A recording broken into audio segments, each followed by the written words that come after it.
ম্যাচটা না জিতে তাহলে আর কবে জিতবে, এরকম কথাটাই হচ্ছে বাংলাদেশি গণমাধ্যম কর্মীদের মধ্যে। কারণ বাংলাদেশ যেভাবে ব্যাটিং করেছে, যেভাবে একটা ভরাডুবি অবস্থান থেকে ঘুরে দাঁড়িয়েছে,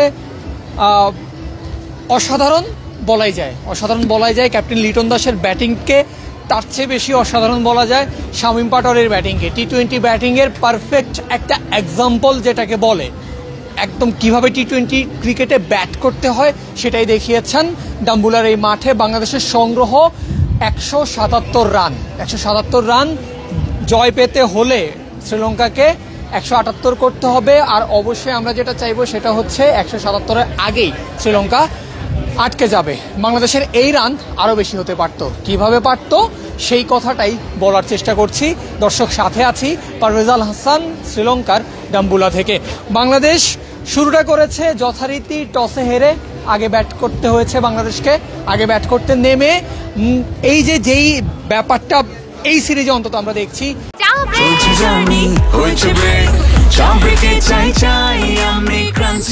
যে কোনো চা ব্রেকে বিস ক্লাব ড্রাই কেক, চায়ের সাথে আয়েশ। দুইজন ওপেনার একদিনে ভালো বাংলাদেশের এখন পর্যন্ত করেনি। যেদিন পারভেজ ইমন ভালো করেছেন সেদিন তানজিদ তামিম খারাপ করেছেন, যেদিন তানজিদ তামিম ভালো করেছেন সেদিন পারভেজ ইমন ভালো করেছেন। যত আলোচনা হয়েছে বাংলাদেশের ব্যাটিং নিয়ে, বেশিরভাগ প্রশংসাই হয়েছে, তবে আলোচনাটুকু হলো যে বাংলাদেশের দুইজন ওপেনার একসাথে ভালো করেন না। তারা শুরুটা ভালো পেলেও সেটা কন্টিনিউ করতে পারেন না। তবে আজকে হয়েছে একেবারেই বিপরীত। 7 রানের মাথায় বাংলাদেশ 2 উইকেট হারিয়েছে। পঞ্চম রানে বাংলাদেশ প্রথম উইকেট হারিয়েছে। 2 ওপেনারের একজনও ভালো করেননি। কিন্তু এরপরে যেটা হয়েছে সেটাই বাংলাদেশ ক্রিকেটে পরিবর্তন করতে হবে। কারণ 2 উইকেটের পরে 4 নম্বরে যিনি নেমেছেন তাওহিদ হৃদয় জুটি গড়েছেন, ঠিক আছে, ক্যাপ্টেন লিটন দাসের সঙ্গে জুটিটা গড়েছেন, ঠিক আছে, কিন্তু ওই সময়টাতে বাংলাদেশ অ্যাকচুয়ালি স্কোরবোর্ডে সাফার করেছে। স্কোরবোর্ডে রান বাড়ছিল, ঠিক আছে, অনেক লম্বা একটা জুটি গড়ছিল, প্রায় 69 রানের জুটি তারা গড়েছিলেন আমি যদি ভুল না করি। তবে ওই 69 রান করতে বাংলাদেশ অনেকগুলো বল খেয়েছে, যার কারণে বাংলাদেশের প্রথম 50 রান স্কোরবোর্ডে আসতে বাংলাদেশ 50টা বল খেলতে হয়েছে। আমি কিছু স্ট্যাট বলে দিতে চাই। প্রথম 7 ওভারে 42টা বল বাংলাদেশ তখন 42 রান করেছে। ওই 42 বল থেকে বাংলাদেশ ডট খেলেছে 17টা। পাওয়ার প্লের 6 ওভার, আপনি চিন্তা করেন একটা টি-20 ম্যাচ 17টা ডট বাংলাদেশ তখন খেলেছে। ক্যাপ্টেন লিটন দাসও তখন উইকেটে ছিলেন, কিন্তু যদিও তিনি তার ব্যাটিংটাকে স্ট্রাইক রোটেট করে পরে খেলতে পেরেছেন, যেটা হৃদয় করতে পারেননি।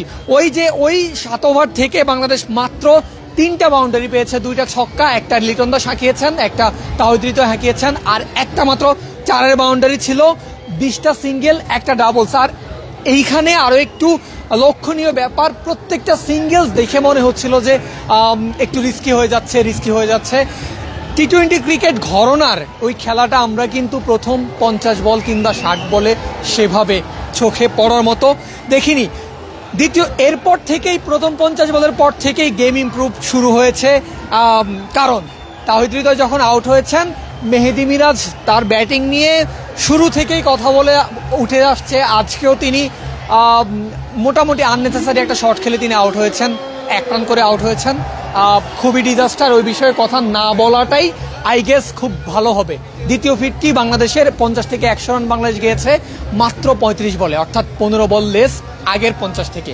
তৃতীয় ফিরতি বাংলাদেশের যখন হয়েছে 100 থেকে 150 রানে যখন বাংলাদেশ গিয়েছে, তখন মাত্র 23 বলে। টি-20 ক্রিকেট যেটাকে বলে, যেটা হওয়া উচিত অ্যাকচুয়ালি, শামীম পাটোয়ারি আর ক্যাপ্টেন লিটন কুমার দাস এই দুজন মিলে সেটা দেখিয়েছেন। আর এখানে কৃতিত্বটা আমি দিতে চাইবো অন্তত শামীম পাটোয়ারিকে। তিনি মূলত টি-20 সুলভ ব্যাটিংটা করেছেন, লিটন তাকে যোগ্য সঙ্গটা দিয়েছেন। এরপর লিটন 50 বলে 76 রান করে ক্যাপ্টেন আউট হয়েছেন। তার ক্যারিয়ার সেরা 83 রানের যে ইনিংসটা ছিল সেটাকে তিনি আজকে সারফেস করতে পারেননি। শামীম পাটোয়ারি যে চমৎকার ইনিংসটা তার ইনিংসটা শেষ হয়েছে 27 বলে 48 রান করে। রান আউটে যেখানে তিনি রান আউট হয়েছেন ওইখানে রান আউট হওয়া খুবই স্বাভাবিক। শেষ ওভারে বা শেষ ওভারের আগের ওভারে আপনি এইভাবেই রান নিতে চাইবেন।